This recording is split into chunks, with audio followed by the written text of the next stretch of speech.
Video games aren't always just about graphics, but today they are. We're talking about Unreal Engine 5. This is a tool set that game developers use to create games, and with the newest technology in Unreal Engine 5, it can make some games look very pretty. So today we're talking about 10 upcoming Unreal Engine 5 based games that are shaping up to be looking pretty incredible. Starting off with number 10, let's talk about Immortals of Aveum. This one, despite the awkward name, is a pretty cool concept. Essentially, it's like a first-person shooter Call of Duty campaign, but instead of elite tactical soldiers, you're elite tactical wizards. This is actually being made by a new studio and published under EA's Originals banner, which usually has some pretty good results. And it's from a team of game industry veterans, many behind some Call of Duty games, but this is a single-player, first-person shooter story adventure where the main combat is you shooting people with magic from your hands. And from what we've seen of it so far, it's just a good old-fashioned video game. It's got a bunch of lore, crazy over-the-top characters, big set-piece moments, over-the-top levels. It feels like a good throwback to some of those shooter campaigns from like the Xbox 360, PS3 era, but the thing that really changes it are the visuals. From what we've seen so far in the trailers and the gameplay trailers, the game is looking pretty stunning. We've seen a lot of really cool cutscenes that are running in-engine, and the characters look downright cool. I don't want to say like hyper realistic, but they just seem expressive and hyper detailed. And then you're jumping into worlds with all these magical effects blasting from your fingertips with some really nice lighting and big environments. While some things might look generic on the surface, and this might be a lot of flash and style over substance, it is certainly shaping up to look very pretty. I mean, who doesn't get excited at, like, you know, shooting wild, crazy blue, red, green magic from your hands and then dudes explode. Sometimes even dragons. Yeah, you fight dragons. Everything is colorful, everything is lit perfectly, everything is shiny, and if anything, that's just like a graphical flex, and sometimes we're here for that. Immortals of Aveum is an upcoming game, but thankfully we don't have to wait too much longer for it. It's releasing this summer. Next, over at number 9, we're going smaller scale with something called Anime Tokyo. This is a project by a single developer that is essentially recreating a stylized version of Tokyo. It's been billed as dreamlike, and from what we've seen, even though it is clearly very much a work in progress, the level of detail in this city is pretty shocking. What they're going for here clearly is not ultra realistic, you know, hyper realistic with like crazy textures and stuff, but more of a detailed, stylized world reminiscent of something you would actually see in an anime. The world they built here seems to be living up to the game's namesake. There's video out there about the developers really going in depth with a lot of things like restaurant art, billboard art, stuff like that, and it really shows. It's got that good blend of realism and anime style that just makes this perfect, almost dreamlike thing. I think for some anime fans, this is like really what they've been looking for, and even if it's not like a full game experience where you're like running around and shooting and battling, to just have a cool city built beautifully with good vibes is really appealing. Now, next over at number 8, we have Unrecord. This is the game that really took the internet by storm when the developers showed it off. This is a small team, but they're essentially making a really intense body cam, almost found footage style first-person shooter that looks so real that it's kind of hard to believe it's real, to the point where it blew up online and the developer actually had to post proof that this is a real, actual running game. I think this is for a couple of reasons. Number one, the camera style and the filter over it can definitely make things feel more realistic, because that first-person view is looking at hyper-realistic Unreal Engine 5 environments with all the tech going on. The texturing, the realistic lighting, all of that stuff. That stuff looks incredibly real, but then when you slap a kind of video body cam filter over it, it's gonna look even more real because it's like obscured a little bit. It's playing a trick on your eyes to just make it look more believable. That being said, the way the game actually moves and plays, we don't know for sure how that's going to work.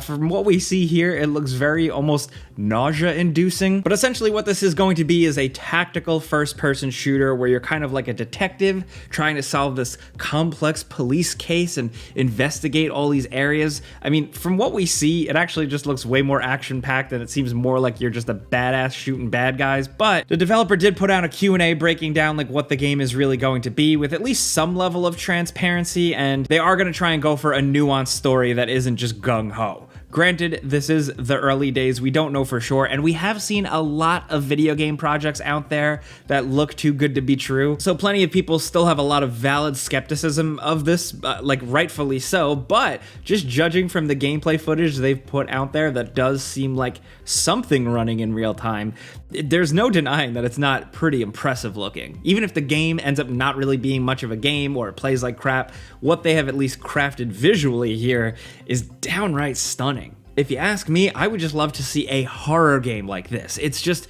begging for it. Am I right? I mean, I know the found footage horror thing kind of came and went, but there was some cool stuff there, and in video game form, they could knock that out of the park. So Unrecord, whether that becomes a big thing or not, hopefully developers take note of how viral this thing went and make something scary with it. There is one horror game with this style in the works, but we'd like to see even more, because we just love horror games too. Anyway, I've gone on a tangent long enough.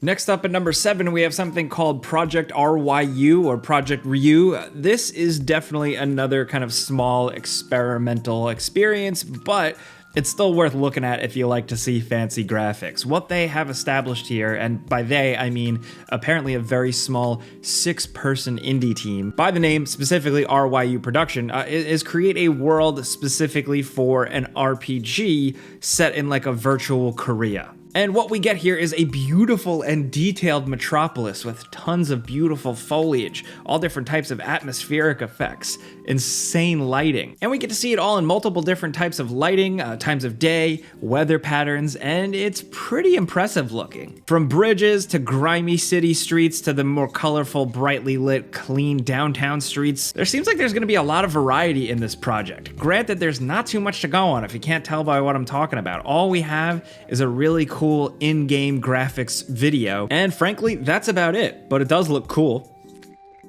Anyway, next over at number 6, we have Atlas Fallen. This is a really interesting looking third-person action RPG set in a mythical land with you as a powerful character that can wield magic to their whim in a kind of combination open world Darksiders mixed with Monster Hunter. That's probably the best way I can describe it. We got to go hands-on with this game a couple of months ago, and it does seem like a fun kind of throwback style traditional action adventure game with some light RPG elements and some exploration and some really over-the-top fights and traversal. You're surfing around environments, specifically over sand, and it looks really cool. This game apparently is set in Unreal Engine 5, and although it's not like the most out-of-this-world looker, it does have some moments where it can be really impressive with some draw distances, detailed characters, and some really cool on-screen particle effects. The battles get pretty big and epic, your weapons shapeshift, and while there is like a desert focus, it does seem like there's going to be a variety of biomes, which will help with, I guess, flexing the power of the graphics they have going on here. This does release in August, and we're probably going to be making a before you buy video on it, so be sure to keep your eyes peeled because this one seems interesting.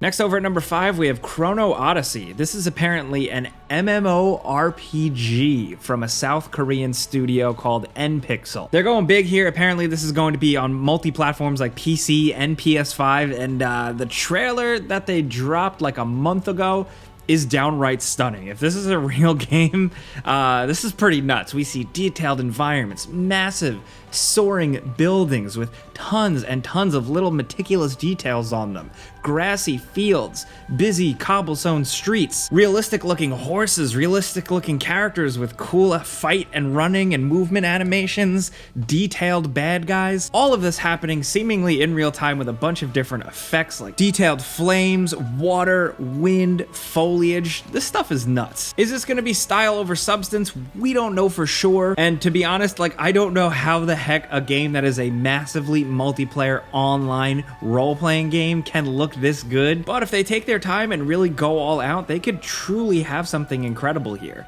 And of course, it's not all totally graphics. The combat that we got to see glimpses of does seem interesting, but with the gameplay reveal they did put out, the emphasis was seemingly on how pretty it looked. So if they're selling it on that, really first and foremost, I still want to see more of what this game actually is, and we don't know when it's coming out, so we still have a lot of questions, but we know as of right now, it does look very gorgeous.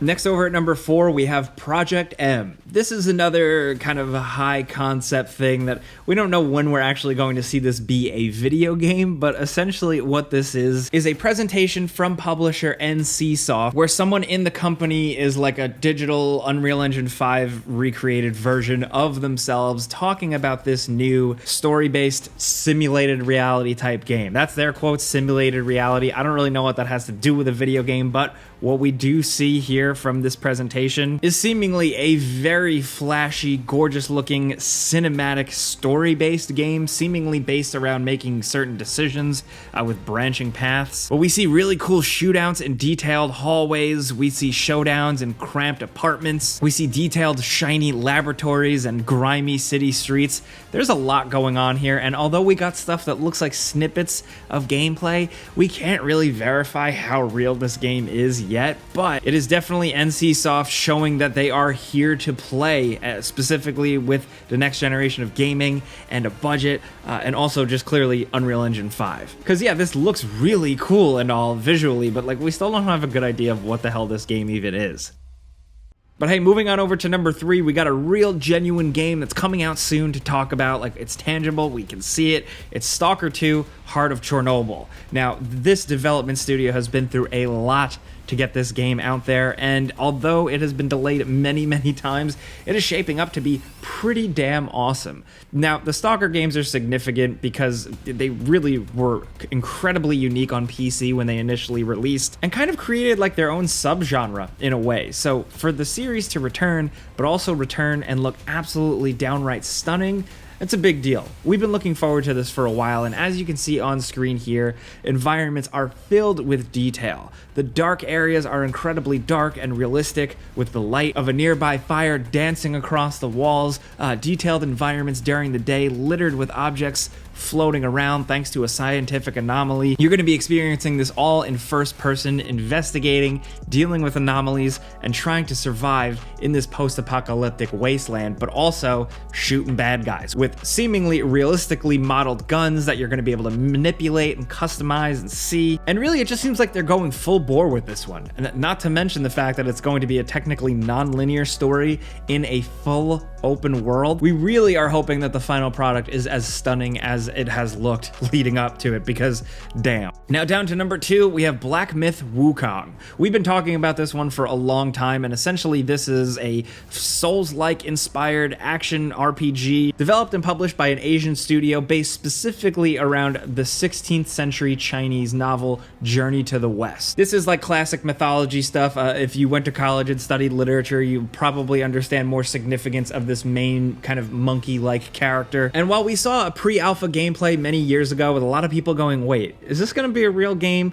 More and more we've seen like more of it where it's an actual real thing running in Unreal Engine 5. The developers have put out gameplay trailers, and we get a lot here. I mean, a lot of what we've seen and talked about in other games on this list, but also here specifically, detailed character animations and some over-the-top gorgeous, like almost lifelike looking bosses. I mean, lifelike is a stretch because like they're all like horrific monsters and weird things like that, but you know what I mean. Just the detail of the character moving, jumping through the water, the creativity of the way some of this stuff goes down, the snow effects. There's just a lot to this game that has stood out to us over the years looking at little gameplay snippets, and we hope to really see it soon. The developers have said that they had planned to release it in 2023, but it seems like now it's moving over to 2024, and it's definitely one where you'll want them to take their time and make something good, because a Souls-like game with this level of graphical fidelity and just kind of a different type of setting and vibe based on the source material is something I think that the market really needs, and something that the subgenre really needs. Now finally, down at number 1, we have Senua's Saga, Hellblade 2. This one is definitely stunning. If you can see on screen here, it's kind of beyond comprehension what they have going on here. Now, we were big fans here of the original Hellblade Senua's Sacrifice. If you haven't played it, you should definitely check it out. It is not a perfect game, but it tells a really cool story with a really cool presentation, and it looked damn good. But this time around, man, from what we've seen, the newest Xbox showcase highlighted a weird trippy sequence with Senua in a cave where things are going on, but the previous gameplay segment they showed with Senua fighting against a massive giant weird guy, That's the only way I can describe it. That was insane. All the water, mud, and fire effects were just downright mind-blowing, but when you combine that all with some incredible performance capture and highly realistic faces, it all just looks very eerie, but in a good way. Honestly, at this point, from what we've seen, we've kind of talked this game to death. We haven't seen like moment-to-moment exploration or what regular combat looks like, but we have seen snippets here and there showing us that graphically, this game is shaping up to be really impressive. It was one of the earlier darlings when Unreal Engine 5 was first kind of revealed, and they've been sticking with it, and it's shaping up to look pretty awesome, and we hope to see it soon, because this one has been in the works for a while. So those are some really stunning upcoming games in Unreal Engine 5. Now, some of these games, like I said, are a little bit more smaller, indie, or experimental, more project style, and some are big, massive AAA games coming soon. But regardless of the level of project, what do you think looks the coolest from a visual standpoint? Let's talk about this stuff down in the comments. We'd love to know what you think, but also if you got any suggestions for other games we should highlight in a part 2 of this video, please definitely let us know. We'd love that. But if you like what we do here, we talk about games and we put out videos every single day. All you gotta do is click the like button because it genuinely helps us, so thank you. But thank you for watching, and we'll see you guys next time.